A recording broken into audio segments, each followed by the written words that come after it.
தஞ்சை பெரிய கோவிலில் தரைதளத்தை பெயர்த்து எடுத்துக் கொண்டிருக்கும் தொல்லியல் துறையினர்.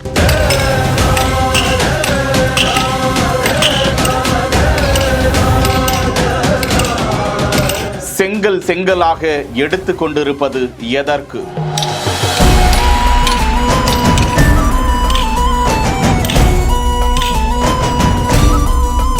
பக்தர்கள் கோவிலுக்கு வரலாமா?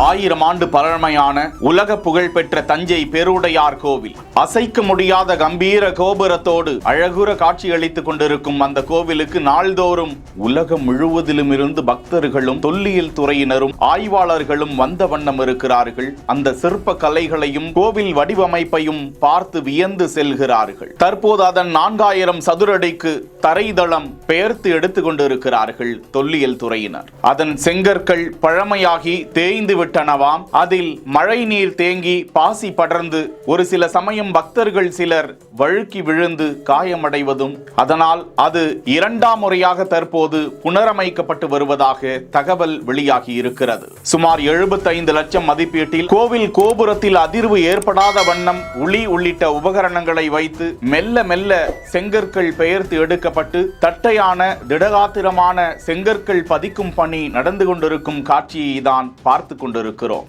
கோவிலின் பின்புறம் இருக்கக்கூடிய விநாயகர் சன்னதிக்கும் கருவூர் சன்னதிக்கும் இடையேதான் இந்த பணி நடைபெறுவதால் பக்தர்கள் அனைவரும் வழக்கம் போல வந்து பெருவுடையாரை வழிபட்டு செல்லலாம் என கோவில் நிர்வாகத்தினர் கூறியிருக்கிறார்கள்.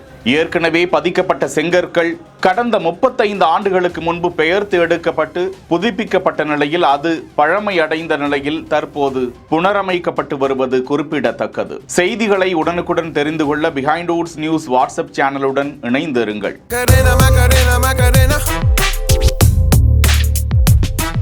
செய்திகளை வழங்கியோர் GT holidays, Medway hospitals, Aalaya cotton dhoti shirt.